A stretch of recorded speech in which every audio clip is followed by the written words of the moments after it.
మీరు JNTU college of engineering కలికిరిలో join అవ్వాలనుకుంటున్నారా? అలాగే ఆ కాలేజ్ గురించి కంప్లీట్‌గా జెన్యూన్ ఇన్ఫర్మేషన్ తెలుసుకోవాలనుకుంటున్నారా? అయితే ఈ వీడియో మీకోసమే. Hello my dear lovely genius, welcome back to our channel.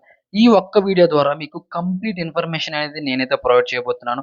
ఇక్కడ నేను హైలైట్ చేసే పాయింట్ ఏంటంటే, ఈ వీడియోలో ఏదైతే ఇన్ఫర్మేషన్ నేను మీకు షేర్ చేస్తున్నానో అది కంప్లీట్‌గా ఆ కాలేజ్‌లో చదువుతున్న స్టూడెంట్స్‌తో నేను ఇంటరాక్ట్ చేసి మీకైతే ప్రొవైడ్ చేయడం జరుగుతుంది. కాబట్టి ఈ వీడియోలో మీకు చాలా అంటే చాలా వాల్యుబుల్ ఇన్ఫర్మేషన్ అయితే దొరుకుతుంది. కాబట్టి వీడియోని ఎండ్ వరకు చూడండి. వన్స్ వీడియో చూసిన తర్వాత మీకు నచ్చితే మీకు ఫ్రెండ్స్‌కి మీరు హెల్ప్ చేయాలని ఒక ఉద్దేశం ఉంటే ఖచ్చితంగా మీ ఫ్రెండ్స్ గ్రూప్స్‌లో అయితే షేర్ చేయండి ఈ యొక్క వీడియో. వాళ్ళకి కూడా మీరు హెల్ప్ చేసిన వాళ్ళవుతారు. వీడియో చూసిన తర్వాత కూడా మీకు ఇంకా ఎటువంటి డౌట్స్ ఉన్నా మన డిస్క్రిప్షన్‌లో మన యొక్క ఇన్‌స్టాగ్రామ్ పేజ్ అయితే ఉండడం జరుగుతుంది. మీరు నాకు డైరెక్ట్ డీఎం చేయొచ్చు. ఖచ్చితంగా మీకైతే నేను రెస్పాన్స్ అయితే అవుతాను. ఫస్ట్ మనం ఈ కాలేజ్ యొక్క లొకేషన్ గురించి మాట్లాడుకున్నట్లయితే ఇది ఎగ్జాక్ట్‌లీ కలికిరి ఒక విలేజ్‌లో ఉండడం జరుగుతుంది. కొంచెం ఔట్ సైడ్ అయితే ఉండడం జరుగుతుంది. అలాగే మనకి ఈ కలికిరి అనేది తిరుపతి నుండి అరౌండ్ 70 కిలోమీటర్ డిస్టెన్స్‌లోను, అలాగే మదనపల్లి నుండి అరౌండ్ 40 కిలోమీటర్ డిస్టెన్స్ అయితే ఉండడం జరుగుతుంది. మీరు తిరుపతికి గాని, మదనపల్లికి రీచ్ అయితే మీ దగ్గరలో ఏదైతే లొకేషన్ ఉంటదో అక్కడికి రీచ్ అయిన తర్వాత మనకి డైరెక్ట్‌గా Tirupati to Madanapalle, Madanapalle to Tirupati buses అయితే ఉండడం జరుగుతుంది. మీరు బస్ ఎక్కిన తర్వాత కండక్టర్ గారికి మీరు స్పెసిఫిక్‌గా మన కాలేజ్ నేమ్ మెన్షన్ చేసినట్లయితే ఎగ్జాక్ట్‌గా కాలేజ్ ముందైతే దించేస్తారు. మీకు ఎటువంటి ప్రాబ్లమ్ ఉండదు. అలాగే మనకి కలికిరిలో రైల్వే స్టేషన్ అవైలబిలిటీ కూడా ఉంది. కాబట్టి మీ దగ్గరలో ఉన్న రైల్వే స్టేషన్ నుండి ఈ కలికిరి రైల్వే స్టేషన్‌కి ట్రైన్స్ ఏమన్నా అవైలబుల్‌గా ఉన్నాయో లేదో చెక్ చేసుకొని మీకు ఇంట్రెస్ట్ ఉంటే మీరు రైల్వే స్టేషన్ త్రూ రైలు ద్వారా కూడా రావచ్చు. అలాగే వన్స్ మీరు రైల్వే స్టేషన్‌లో దిగిన తర్వాత డెఫినెట్‌గా ఏందంటే ఒక కొద్దిగా డిస్టెన్స్ అయితే ఉండడం జరుగుతుంది కాలేజ్ అనేది. మీకు ఆటోస్ అనేటివి అవైలబిలిటీ ఉంటాయి. మీరు ఆటోస్ తీసుకొని ఈజీగా మీరు కాలేజ్ అయితే రీచ్ అయిపోవచ్చు. అలాగే ఈ కాలేజ్ యొక్క హిస్టరీ గురించి మనం మాట్లాడుకున్నట్లయితే, ఈ కాలేజ్ అనేది మనకి 2013లో అయితే స్టార్ట్ చేయడం జరిగింది. ఆల్మోస్ట్ 12 ఇయర్స్ కంప్లీట్ అయిపోయింది. అలాగే మనకి ఈ కాలేజ్ అనేది అరౌండ్ 100+ ఎకర్స్‌లో అయితే స్ప్రెడ్ అయి ఉందన్నమాట. సో, చాలా చాలా పెద్ద క్యాంపస్. అలాగే నెక్స్ట్ మనం ఈ కాలేజ్‌లో జాయిన్ అవ్వడానికి మనకున్న పాసిబిలిటీ గురించి డిస్కస్ చేసినట్లయితే, వన్స్ మీరు ఎంసెట్ కంప్లీట్ చేసిన తర్వాత entrance exam EAPCET or EAMCET ప్రీవియస్‌గా అయితే ఎంసెట్ అంటున్న వాళ్ళు ఇప్పుడైతే ఈప్సెట్ అంటున్నారు. ఆ ఎగ్జామ్ రాసిన తర్వాత మీకు రిక్వైర్డ్ ర్యాంక్ అనేది వచ్చుంటే మీరు కౌన్సెలింగ్‌లో పార్టిసిపేట్ చేసి ఈ కాలేజ్‌లో జాయిన్ అవ్వచ్చు. అలాగే డిప్లొమా వాళ్ళు ఎవరైతే ఉన్నారో వాళ్ళు మీరు ఈసెట్ అనే ఒక ఎంట్రన్స్ ఎగ్జామ్ రాసి మీరు కూడా ఒక రిక్వైర్డ్ ర్యాంక్ అనేది వచ్చిన తర్వాత మీరు ఈ కౌన్సెలింగ్ ప్రాసెస్ ద్వారా మీరు ఈ కాలేజ్‌లో జాయిన్ అవ్వచ్చు.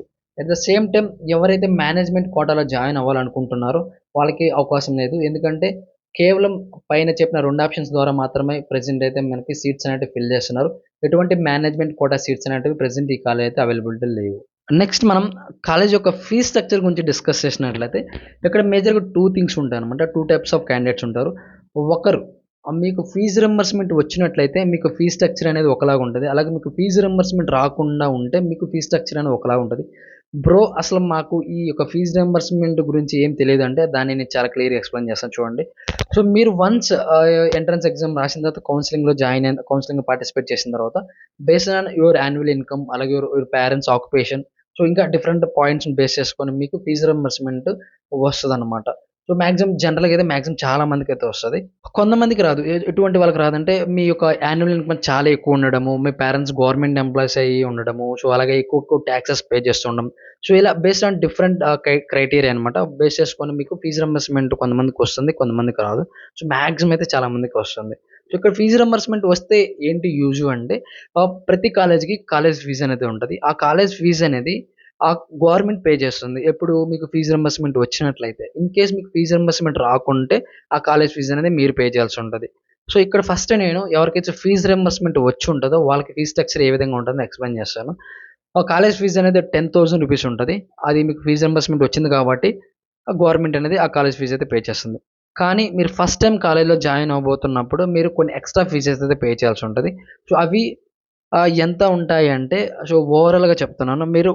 12,200 అనేది మీరు మీ హ్యాండ్ ద్వారా పే చేయాల్సి ఉంటది. ఇది 4 ఇయర్స్ కలిపి సింగిల్ టైమ్ అనమాట. మీరు ఎవ్రీ ఇయర్ పే చేయాల్సిన అవసరం లేదు. ఫస్ట్ ఇయర్‌లో మీరు ఇవి పే చేయాల్సి ఉంటది. ఈ 12,200 అసలు ఎందుకు అంటే నేను వాటిని డివైడ్ చేసి చెప్తాను చూడండి. మీరు హాస్టల్‌లో జాయిన్ అవ్వాలనుకుంటే హాస్టల్ అడ్మిషన్ ఫీజ్ రూ. 5,000 ఉంటది. అలాగే కాలేజ్ యొక్క స్పెషల్ ఫీజ్ వచ్చేసి రూ. 7,200 ఉంటది. వీటిని కూడా ఇంకా డివైడ్ చేయొచ్చు. బట్ అవి మీకు యూజ్‌ఫుల్ అయితే కాదు. సో, ఓవరాల్‌గా 5,000 ప్లస్ 7,200 కలిపి రూ. 12,200 అనేది మీరు కాలేజ్‌లో జాయిన్ అయ్యేటప్పుడు మీరైతే పే చేయాల్సి ఉంటది. ఇవి ఎవరికంటే కాలేజ్ ఫీజు రీయింబర్స్‌మెంట్ వచ్చిన వాళ్ళకి. ఇన్ కేస్ కాలేజ్‌లో మీకు ఫీజు రీయింబర్స్‌మెంట్ రాకుండా ఉండేవాళ్ళు ఎటువంటి అమౌంట్ పే చేయాలంటే, సో ఇంతకుముందు ఏదైతే 12,200 చెప్పానో ఇది ప్రతి ఒక్కరు పే చేయాలి. మీరు కూడా పే చేయాల్సి ఉంటది. అడిషనల్‌గా కాలేజ్ ఫీజు 10,000 రూపీస్ ఉంటది. మీరు ప్రతి ఇయర్ 10,000 రూపీస్ అనేది పే చేయాల్సి ఉంటది. ఇదైతే గుర్తుపెట్టుకోండి. అలాగే ఇవి కాకుండా ఇంకా ఎక్స్‌ట్రా ఫీజెస్ అంటే మీరు ఎవ్రీ ఇయర్ ఒక 2,000 రూపీస్ అనేది కట్టించుకుంటారనమాట. ఎందుకంటే ఈ 2,000 రూపీస్ కూడా ఎందుకు కట్టించుకుంటారంటే మీరు ఫస్ట్ ఇయర్ అయిపోయిన తర్వాత సెకండ్ ఇయర్‌లోకి వచ్చిన తర్వాత మనకి మళ్ళా హాస్టల్ యొక్క రూమ్ రెంట్ అనేది ఉంటది. సో అలాగే మిస్‌సెల్లేనియస్ ఫీస్ అని ఉంటది. సో ఈ 2 కలిపి ఓవరాల్‌గా 2,000 రూపీస్ అయితే ఉంటాయి. అవి మీరు ప్రతి ఇయర్ కట్టించుకోవడం అనేది జరుగుతుంది. అలాగే మనకి ఎగ్జామ్ ఫీజ్ ఉంటదనమాట. మీరు semester exam fee so semester exam fees వచ్చి రూ. 715 అనేది మీరు పే చేయాల్సి ఉంటది. అలాగే మీరు ఇంకా హాస్టల్‌కి ఎటువంటి ఎక్స్‌ట్రా ఫీజెస్ అయితే పే చేయాల్సిన అవసరం లేదు. వన్స్ మీరు డైరెక్ట్‌గా మీరు ఎప్పుడైతే ఈ 12,200 రూపీస్ పే చేస్తారో మీకు హాస్టల్‌లో ఒక రూమ్ అనేది మీకు అలాట్ చేస్తారనమాట. ఆ రూమ్‌లో నుంచి మీరు ఇంకా స్టే చేస్తూ ఉండొచ్చు. వన్స్ హాస్టల్‌లో జాయిన్ అయిన తర్వాత మనకి హాస్టల్ మెస్ బిల్ అనేది మనమే కట్టుకోవాల్సి ఉంటది. ఎవ్రీ మంత్ మీకు మెన్షన్ చేస్తారు ఎంత మెస్ బిల్ వచ్చిందనేది. సో దాని గురించి మాట్లాడాలంటే మీకు అరౌండ్ 3,000 నుంచి 3,500 రూపీస్ మధ్యలో మీ మంత్లీ మెస్ బిల్ అనేది ఉండడం జరుగుతుంది.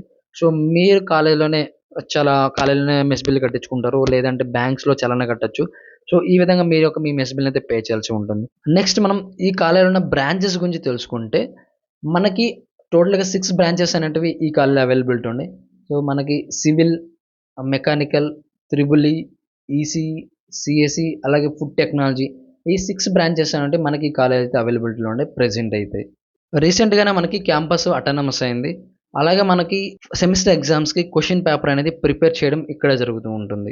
నెక్స్ట్ మనం ఫ్యాకల్టీ గురించి డిస్కస్ చేసినట్లయితే, సో ఈ కాలేజ్‌లో మనకి మిక్స్డ్ ఫ్యాకల్టీ ఉంటారనమాట. అంటే చాలా బాగా చెప్పేవాళ్ళు ఉంటారు. అలాగే యావరేజ్‌గా చెప్పేవాళ్ళు కూడా ఉంటారనమాట. సో నేను ఈ కాలేజే స్పెసిఫిక్‌గా చెప్పట్లేదు. So maximum of the BTech కాలేజ్‌లో మనకి మిక్స్డ్ ఫ్యాకల్టీ ఉంటారు. సో ఏ కాలేజ్‌లో కూడా 100% ది బెస్ట్‌గా చెప్పే అన్నీ అందరూ ది బెస్ట్‌గా చెప్తారని మనం ఏ కాలేజ్‌లో చెప్పలేమనమాట. సో నేను చెప్పేదేంటంటే మీరు బీటెక్‌లో జాయిన్ అయిన తర్వాత ద మోస్ట్ ఇంపార్టెంట్ థింగ్ ఏందంటే మీరు సెల్ఫ్‌గా మీరు చదువుకోవడం అనేది బిల్డ్ చేసుకోవాలి. No problem. ఎందుకంటే వన్స్ మీరు ఆ బీటెక్‌లో జాయిన్ అయిన తర్వాత అక్కడ ఎన్విరాన్మెంట్ గాని, సో అక్కడ సిట్యుయేషన్స్ మిమ్మల్ని అలా బిల్డ్ చేస్తాయి. There is no problem about that. కాకపోతే మీరది గుర్తుపెట్టుకోండి. సో మీకు ఫ్యాకల్టీ బాగా చెప్పట్లేదు, చదవడం వేస్ట్ అని ఎప్పుడైతే మీరు స్కిప్ చేస్తారో ఆ సబ్జెక్ట్‌ని, మీరు డెఫినెట్‌గా ఫ్యూచర్‌లో ప్రాబ్లమ్స్ అనేది ఫేస్ చేస్తారు. కాబట్టి మీరు అటువంటి స్కిప్ చేయొద్దు. మీకు ఫ్యాకల్టీ చెప్పేది అర్థం కాకపోతే డెఫినెట్‌గా మీ ఫ్రెండ్ సర్కిల్‌లో, మీ క్లాస్‌లో బాగా అండర్‌స్టాండింగ్ చేసుకునే ఒక పర్సన్ ఉంటాడనమాట. బాగా తెలిసిన వ్యక్తి, చదివే వ్యక్తి. సో అతని దగ్గర వెళ్లి తెలుసుకోండి. లేదు మీరు మీ ఓన్‌గా అయినా మీరు యూట్యూబ్‌లో గాని, ఆన్‌లైన్ ప్లాట్‌ఫామ్‌లో ఎక్కడైనా కూడా తెలుసుకొనైతే నేర్చుకోండి. స్కిప్ అయితే చేయొద్దు, వదిలేయొద్దు. నెక్స్ట్ మనం ల్యాబ్ ఇన్‌ఫ్రాస్ట్రక్చర్ గురించి మాట్లాడుకుంటే, సో ప్రతి బ్రాంచ్‌కి కావాల్సిన ల్యాబ్స్ అనేటివి సఫిషియెంట్‌గా అయితే ఉన్నాయన్నమాట. ఇక్కడ ఒకటి గుర్తుపెట్టుకోండి మనకి ల్యాబ్స్ ఉంటే సరిపోదు. వాటిని ఎక్స్‌ప్లెయిన్ చేయడానికి ప్రాపర్‌గా మనుషులు కూడా ఉండాలి కదా! సో నేను ఇంతకుముందు మెన్షన్ చేసినట్టు మనకి ఆ ల్యాబ్ టెక్నీషియన్స్ అయితే ఉంటారు. సో ప్రతి ఒక్కరు ది బెస్ట్‌గా ఎక్స్‌ప్లెయిన్ చేస్తారు. చాలా తోపుగా అంటే మనం చెప్పలేమనమాట. సో డిపెండ్స్ అన్నమాట. కాకపోతే మీకు కావాల్సిన ల్యాబ్ ఇన్‌ఫ్రాస్ట్రక్చర్ అంతా అయితే ఉండడం అయితే జరుగుతుంది కాలేజ్‌లో. ఇక్కడ గుర్తుపెట్టుకోండి. సో, ఇక్కడ ల్యాబ్స్‌కొచ్చేటప్పుడు కూడా సో, మీ ఓన్ కాంట్రిబ్యూషన్ కూడా ఉండాల్సి ఉంటది. ఎలా ఆ ఎక్విప్‌మెంట్ ఎలా వర్క్ అవుతుంది, మీరు డౌట్స్ అడగడము, ఇన్ కేస్ వాళ్ళు చెప్తే ఓకే. చెప్పలేదంటే మీరు మీ ఓన్‌గా తెలుసుకోవడము, నెక్స్ట్ ట్రై చేయడము ఇలా చేస్తూ ఉంటే మీకు ఒక ప్రాక్టికల్ ఎక్స్‌పోజర్ అనేది వస్తదనమాట. ఏం చెప్పట్లేదు వీళ్ళు వదిలేద్దాము అనుకుంటే అది అలాగే ఉంటది. అక్కడికి స్కిప్ అయిపోతది. ఆ నాలెడ్జ్ అనేది మీరు గెయిన్ చేసుకోలేరనమాట. నెక్స్ట్ మనం ప్లేస్‌మెంట్స్ గురించి మాట్లాడుకోవాలంటే సో, స్పెసిఫిక్‌గా నేను ఈ కాలేజ్‌కి ఆన్ క్యాంపస్ ప్లేస్‌మెంట్స్ ప్రతి ఇయర్ వస్తాయని చెప్పలేను. అలా రానని చెప్పలేను. ఎందుకంటే మనం హిస్టరీ చెక్ చేసినట్లయితే కొన్ని ఇయర్స్ ఏందంటే అసలు ప్లేస్‌మెంట్స్ రాలేదన్నమాట ఆన్ క్యాంపస్. స్టూడెంట్స్ వాళ్ళ ఓన్‌గా బయట వాళ్ళు అప్లై చేసుకొని జాబ్స్ అని కొట్టారు. అలాగే కొన్ని ఇయర్స్ ఏందంటే మనకు ఆన్ క్యాంపస్ వచ్చాయి. చాలా మందికి కూడా జాబ్స్ వచ్చాయన్నమాట. సో ఇట్ డిపెండ్స్ అన్నమాట. కేవలం దేని మీద డిపెండ్ అయి ఉంటదంటే మనకి బయట సాఫ్ట్‌వేర్ ఇండస్ట్రీలో జాబ్ సిట్యుయేషన్ ఏ విధంగా ఉంది, హైరింగ్ అనేది ఎక్కువుంటే మనకి ఎక్కువ ఆపర్చునిటీస్ వస్తాయన్నమాట. ఆన్ క్యాంపస్ వచ్చే ఛాన్స్ ఎక్కువుంటది. అలాగే మనకి ప్లేస్‌మెంట్ ఆఫీసర్ మీద కూడా డిపెండ్ అయి ఉంటది. సో, ప్రెజెంట్ అయితే మనకి కాలేజ్‌లో ప్లేస్‌మెంట్ సెల్ అనే ఒకటైతే ఉంది. అలాగే ప్లేస్‌మెంట్ ఆఫీసర్ కూడా కొత్తగా ఒకరైతే జాయిన్ అయ్యారు. సో, సార్ కూడా చాలా మంచిగా వర్క్ చేస్తున్నారని చెప్పడం జరిగింది. కాబట్టి ప్రెజెంట్ ఉన్న సిట్యుయేషన్ అయితే ఇది. సో, మీకు 100% ఆన్ క్యాంపస్ వస్తదా? రాదా? అనేది మనం షూరిటీగా చెప్పలేము. బట్ ప్రెజెంట్ ఉన్న సిట్యుయేషన్‌లు అయితే పాజిటివ్‌గానే ఉన్నాయి. మాక్సిమం మీరు మీ ఓన్‌గా చదువుకొని మీరు రెడీగా ఉంటే మాక్సిమం మీరు ఏదో ఒక జాబ్ కొట్టేదానికి అవకాశం ఉంటది. అదైతే గుర్తుపెట్టుకోండి. అలాగే ఇంకో పాయింట్ నేను ఏం హైలైట్ చేస్తున్నా అంటే మనకి జనరల్‌గా ఈ కాలేజ్ అనే కాదు ఏ కాలేజ్‌లో అయినా కూడా సీఎస్‌సి, ఈసీ ఈ సాఫ్ట్‌వేర్ రిలేటెడ్ బ్రాంచెస్ వాళ్ళకేంటంటే మనకి జాబ్స్ జాబ్స్ ఆఫరింగ్స్ వచ్చేదానికి ఛాన్స్ ఎక్కువ ఉంటది. Compare to civil, mechanical, triple E అనమాట. సో ఈ కోర్ బ్రాంచెస్ వాళ్ళకి వాళ్ళ కోర్ రిలేటెడ్ కంపెనీస్ రావడం చాలా తక్కువ. సో సాఫ్ట్‌వేర్ కంపెనీస్ రావడం అనేది ఎక్కువుంటది. అదే నెక్స్ట్ మనం డ్రెస్ కోడ్ గురించి మాట్లాడుకున్నట్లయితే, మీరు క్లాసెస్‌కైతే స్పెసిఫిక్‌గా ఇటువంటి డ్రెస్ ఏసుకెళ్ళాలనేది ఏముండదు. మీరు జీన్స్ ఏసుకెళ్ళొచ్చు. బట్ ఎటువంటి డ్రెస్ ఏసుకున్నా అది నీట్‌గా ఉండాలనమాట. మీరు పిచ్చిగా like beggar jeans, T shirts మీద డిఫరెంట్ కొటేషన్స్ ఇవన్నీ ఏసుకెళ్తే సో మొహమాటం లేకుండా మిమ్మల్ని బయటకి పంపించేస్తారు. సో మీరు కొద్దిగా కేర్‌ఫుల్‌గా ఉండాలనమాట ఆ విషయంలో. నెక్స్ట్ ఏందంటే ల్యాబ్స్‌కి మీరు ప్రాపర్ డ్రెస్ కోడ్ అనేది ఫాలో అవ్వాల్సి ఉంటది. డిపెండ్స్ అపాన్ ల్యాబ్ మీరు మీ యొక్క కాస్ట్యూమ్ అనేది చేంజ్ అవుతుందనమాట. ఫర్ ఎగ్జాంపుల్ మెకానికల్ రిలేటెడ్‌కైతే మీరు ఖాకీ షర్ట్, ఖాకీ ప్యాంట్ ఈ డ్రెస్ కోడ్‌ని అయితే ఫాలో అవ్వాల్సి ఉంటది. అలాగే సివిల్ రిలేటెడ్ ఏమన్నా సర్వేయింగ్ ల్యాబ్స్ చేస్తున్నప్పుడు మీరు వైట్ షర్ట్, ఖాకీ ప్యాంట్ అనేది చూస్ చేసుకోవాల్సి ఉంటది. అలాగే మనకి ఫుడ్ టెక్నాలజీ వాళ్ళైతే మాక్సిమం వైట్ అని ప్రిఫర్ చేస్తూ ఉంటారనమాట. అలాగే కంప్యూటర్ ల్యాబ్స్ ఏమన్నా ఉంటే సో మీరు ఫార్మల్ షర్ట్, ఫార్మల్ ప్యాంట్ అలాగే షూస్ ఇవి వేసుకోవాల్సి ఉంటది. ఇవి డ్రెస్ కోడ్స్ అనమాట. మీరు వన్స్ కాలేజ్‌లో జాయిన్ అయిన తర్వాత కూడా ఈ డ్రెస్ కోడ్స్ తీసుకోవచ్చు. మీకు తగినంత టైం అయితే వాళ్ళు ఇస్తారనమాట. నెక్స్ట్ మనం రెస్ట్రిక్షన్స్ గురించి మాట్లాడుకున్నట్లయితే, మీకు బాయ్స్‌కైతే ఎటువంటి స్పెసిఫిక్‌గా రెస్ట్రిక్షన్స్ ఏమి ఉండవు. మాక్సిమం వాళ్ళ ఇష్టం వచ్చినట్లయితే ఉంటారనమాట హాస్టల్‌లో. బట్ గర్ల్స్ ఎవరైతే ఉంటారో వాళ్ళకైతే రెస్ట్రిక్షన్స్ ఉంటాయనమాట. అంటే మీరు ఇష్టం వచ్చినట్లు బయటికి వెళ్ళడానికి అవకాశం ఉండదు. మీకు వీక్లీ వన్స్ ఔటింగ్ అయితే ఉండడం జరుగుతుంది. అలాగే ఎంటైర్ ఫుల్ డే అయితే ఉండదు. కొన్ని స్పెసిఫిక్ అవర్స్ మాత్రమే మనల్ని బయటికి పంపిస్తారు. ఆ యొక్క టైమ్ డ్యూరేషన్‌లోనే మీరు బయటికి వెళ్లి మీకు కావాల్సినవి తీసుకొని మళ్ళా స్పేస్ వితిన్ ద టైమ్ అయితే మీరు రావాల్సి ఉంటది. అలా కాకుండా మీరు బయటికి వెళ్ళాలి అనుకుంటే డెఫినెట్‌గా ఏంటంటే మీ పేరెంట్స్ చేత మీరు కాల్ చేపిచ్చి, మీ పేరెంట్స్ చేత చెప్పించి వార్డెన్స్‌కి మీరైతే బయటకి వెళ్ళాల్సి ఉంటది. సో ఈ రెస్ట్రిక్షన్స్ అనేవి ఈ యొక్క క్యాంపస్‌లోనే కాదు మాక్సిమం ప్రతి హాస్టల్స్‌లో కాలేజ్ హాస్టల్స్‌లో ఉంటాయి. అలాగే మనకి కాలేజ్‌లో మనకి లైబ్రరీ గూడా ఉందనమాట. మీకు లైబ్రరీలో సఫిషియెంట్ బుక్స్ అనేటివి అవైలబిలిటీ ఉంటాయి. మీకు స్పెసిఫిక్‌గా ఒక కార్డ్ అనేది ఇస్తారనమాట. మీరు వన్స్ కాలేజ్‌లో జాయిన్ అయిన తర్వాత మీరు ఆ కార్డ్ యూజ్ చేసి మీరు ప్రతి పర్సన్‌కి 2 బుక్స్ ఇస్తారనమాట. మీరు వాటిని స్పెసిఫిక్ టైమ్‌లో రెన్యువల్ చేసుకోవచ్చు. వేరే బుక్స్ కూడా తీసుకోవచ్చు. అలాగే మనకి కాలేజ్‌లో డిజిటల్ లైబ్రరీ ఉంటదనమాట. అంటే సిస్టమ్స్ ఉంటాయి. ఇంటర్నెట్ యాక్సెస్ ఉంటది. కాలేజ్‌లో కొన్ని క్లబ్స్ అనేది రీసెంట్‌గానే ఫార్మ్ చేశారనమాట. డాన్సింగ్ క్లబ్ అని, అలాగే ఇన్నోవేషన్ క్లబ్ అని, అలాగే సో ఇంకా డిఫరెంట్ క్లబ్స్ అనేటివి రీసెంట్‌గానే స్టార్ట్ చేశారు.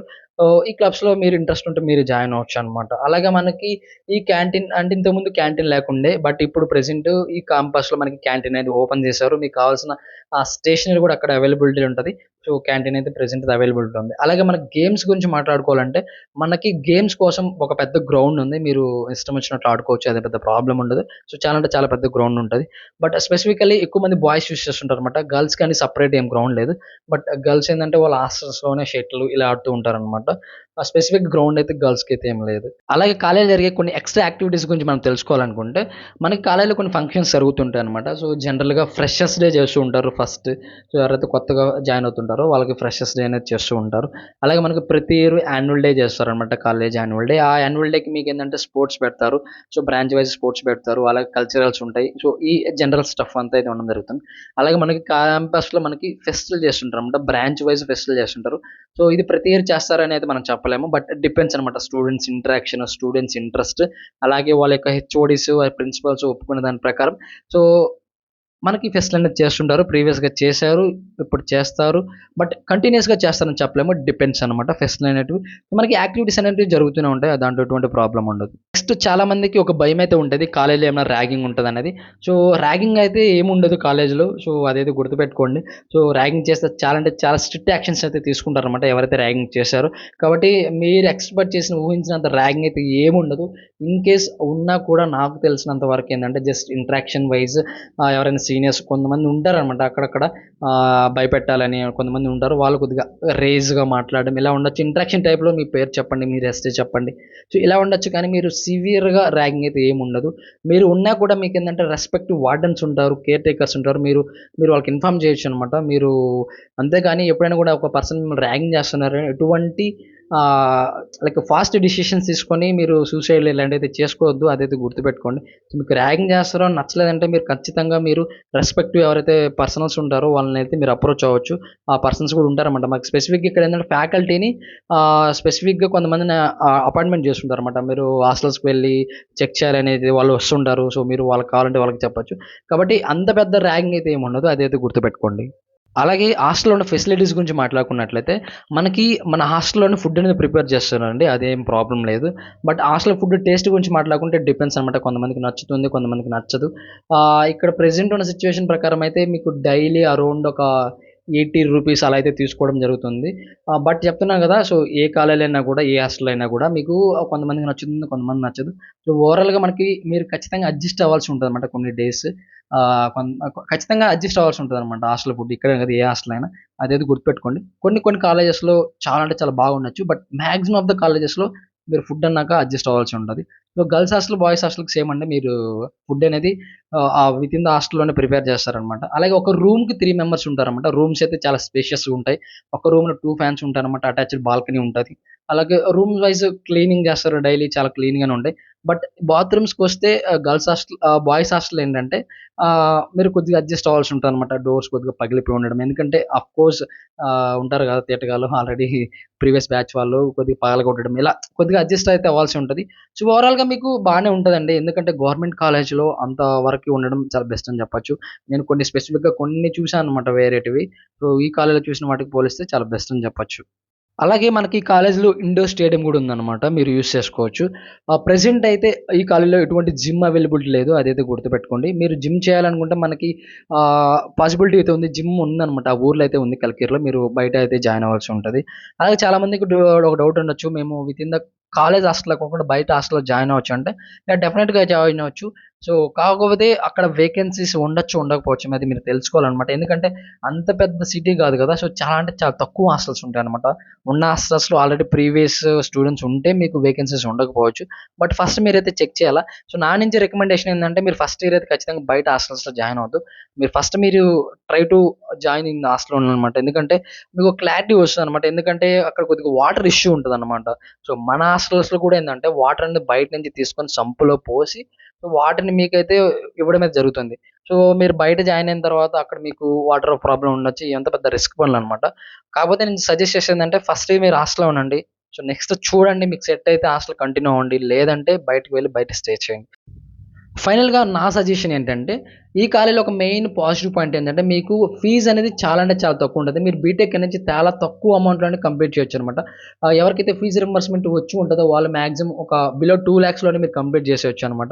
అలాగే ఫీజ్ రింబర్స్‌మెంట్ ఎవరికైతే రాదో వాళ్ళు అడిషనల్‌గా ఒక 40,000 చేసుకోండి అంతే. సో, 2.5 లాక్స్‌లోనే మీ ఎంటైర్ బీటెక్ అనేది కంప్లీట్ చేయొచ్చు.